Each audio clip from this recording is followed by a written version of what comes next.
സന്ദർശന പരിപാടികളിൽ ഇന്നത്തെ ദിവസം ഒരുപക്ഷെ സമാനതകളില്ലാത്ത ഒരു ദുരന്തമാണ്, സമീപകാലത്ത് രാജ്യം കാണാത്ത ഏറ്റവും വലിയൊരു ദുരന്തമാണ് ഈ വയനാട്ടിൽ സംഭവിച്ചത്. അതുകൊണ്ട് ആ ഒരു പ്രാധാന്യത്തോടെ കേന്ദ്ര സർക്കാരും ഈ വിഷയത്തെ ഏറ്റെടുത്തു, അങ്ങനെ കരുതണം അല്ലേ? തീർച്ചയായും. അതായത് നമുക്കറിയാം, ഇവിടെ ഏറ്റവും കൂടുതൽ സേവനം നടത്തിയത് ഈ ദുരന്തവുമായി ബന്ധപ്പെട്ട് ആദ്യം മുതൽ തന്നെ നമ്മുടെ സേനയുടെ, മിലിറ്ററിയുടെ, നമ്മുടെ സേനകളുടെ എല്ലാ വിഭാഗത്തിന്റെയും ഒരു വലിയ സാന്നിധ്യം ആദ്യം മുതൽ തന്നെ ഉണ്ടായിരുന്നു. അത് വളരെ കൃത്യമായി തന്നെ ഈ ദുരന്തം നടന്നപ്പോൾ തന്നെ കേന്ദ്ര സഹമന്ത്രി, നമ്മുടെ ഇപ്പോഴത്തെ മലയാളിയായ കേന്ദ്ര സഹമന്ത്രി ജോർജ് കുര്യനെ അവിടെ എത്തിക്കുകയും ഇതുമായി ബന്ധപ്പെട്ട ഏകോപനത്തിന് കേന്ദ്രം മുൻകൈ എടുക്കുകയും ചെയ്തിരുന്നു. അതിനുശേഷം സുരേഷ് ഗോപി ഈ സ്ഥലം സന്ദർശിച്ചു. ഈ കേന്ദ്ര സഹായമടക്കം അവിടുത്തെ സാഹചര്യങ്ങൾ പ്രധാനമന്ത്രിയെ ധരിപ്പിച്ചു.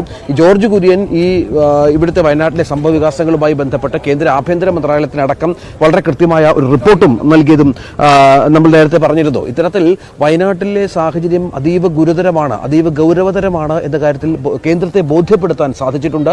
ഒപ്പം കേന്ദ്രമന്ത്രി സുരേഷ് ഗോപിയുമായി മുഹമ്മദ് റിയാസും രാജനും അടക്കമുള്ള നമ്മുടെ സംസ്ഥാന മന്ത്രിമാർ നിരന്തരമായി ആശയവിനിമയം നടത്തുകയും അതുവഴി ഈ കേന്ദ്ര ആഭ്യന്തര മന്ത്രാലയത്തിനടക്കം പ്രധാനമന്ത്രിയുടെ ഓഫീസിലടക്കം വളരെ കൃത്യമായി ഇവിടെ ദുരന്തത്തിന്റെ ഒരു വ്യാപ്തി വ്യക്തമാക്കുന്നതിനുള്ള കൃത്യമായ ഇടപെടൽ സംസ്ഥാന സർക്കാരിന്റെ ഭാഗത്തുനിന്ന് ഉണ്ടാവുകയും ചെയ്തിരുന്നു. അങ്ങനെ ഇപ്പോൾ വന്നിരിക്കുന്ന ഒരു ബോധ്യം, കേന്ദ്ര സംസ്ഥാന സർക്കാരുകൾ ഒരുമിച്ച് നിന്ന് കേന്ദ്ര സംസ്ഥാന സർക്കാരുകൾ സംയുക്തമായി തന്നെ ഈ വയനാട് ദുരന്തത്തിലെ ഇരകളായ ആളുകളെ അതിജീവിപ്പിക്കണം, അവർക്കുള്ള വയനാടിന്റെ അതിജീവനം സാധ്യമാക്കണം എന്ന തരത്തിൽ തന്നെയാണ് ഇപ്പോൾ കാര്യങ്ങൾ മുന്നോട്ട് കൊണ്ടുപോകുന്നത്. അതിന്റെ ഭാഗമായി തന്നെയാണ് മുഖ്യമന്ത്രി തന്നെ നേരിട്ട് കണ്ണൂരിലെത്തി പ്രധാനമന്ത്രിയെ സ്വീകരിക്കുകയും ഇപ്പോൾ മനസ്സിലാക്കേണ്ടത് ഒരുപക്ഷെ പ്രധാനമന്ത്രിയുടെ ഹെലികോപ്റ്ററിനൊപ്പം മുഖ്യമന്ത്രിയുടെ സാന്നിധ്യം കൂടിയുണ്ട്.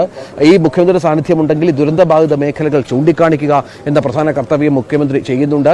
ഒപ്പം വയനാട് നേരിടുന്ന സമാനതകളില്ലാത്ത ദുരന്തത്തെക്കുറിച്ചുള്ള വ്യക്തമായ ധാരണ പ്രധാനമന്ത്രിയെ അറിയിക്കാനുള്ള ശ്രമമുണ്ട്. ഉദ്യോഗസ്ഥർ അവിടെയുണ്ട്. ഇന്നലെ കേന്ദ്ര സംഘം ഇവിടെ എത്തിയിരുന്നു. സംസ്ഥാനത്തെ ഉദ്യോഗസ്ഥരുമായും മന്ത്രിമാരുമായും ചർച്ച നടത്തിയിരുന്നു. അവർക്കും ഒരു ധാരണ ഉണ്ടായിട്ടുണ്ട്. ഈ റിപ്പോർട്ടുകളുടെ എല്ലാം അടിസ്ഥാനത്തിൽ ഇന്നലത്തെ കേന്ദ്ര സംഘത്തിന്റെ സന്ദർശനം വളരെ പ്രധാനമാണ്.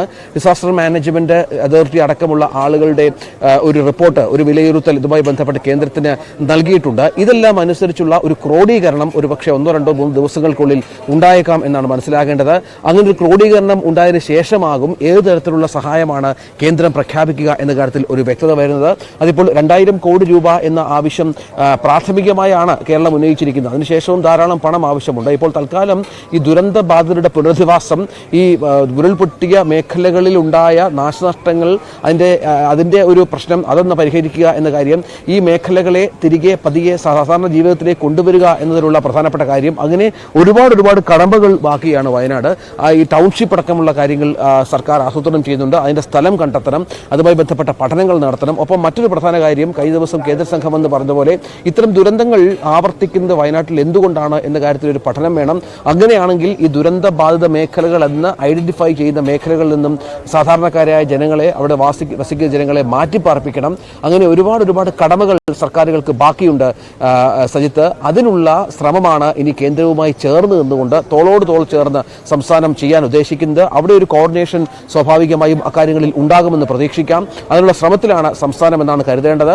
ആ ഒരു കരുതൽ കേന്ദ്രത്തിന്റെ ഭാഗത്തു നിന്നുണ്ടായാൽ നമുക്ക് അതിജീവിക്കാനാകും എന്നുള്ള പ്രതീക്ഷ തന്നെയാണ് വയനാട്ടിലെ ജനങ്ങളോട് നൽകാനുള്ളതും സജിത്ത്. അതെ, അതാണ് നമുക്ക് വയനാട്ടിലെ ജനതയ്ക്ക് പ്രതീക്ഷ നൽകുന്ന, അവർക്ക് നിങ്ങൾക്കൊപ്പം ഞങ്ങളുണ്ട് എന്ന് ഉറപ്പു നൽകുന്ന പ്രഖ്യാപനവുമായിട്ടാണ് പ്രധാനമന്ത്രി വരുന്നത്. അദ്ദേഹം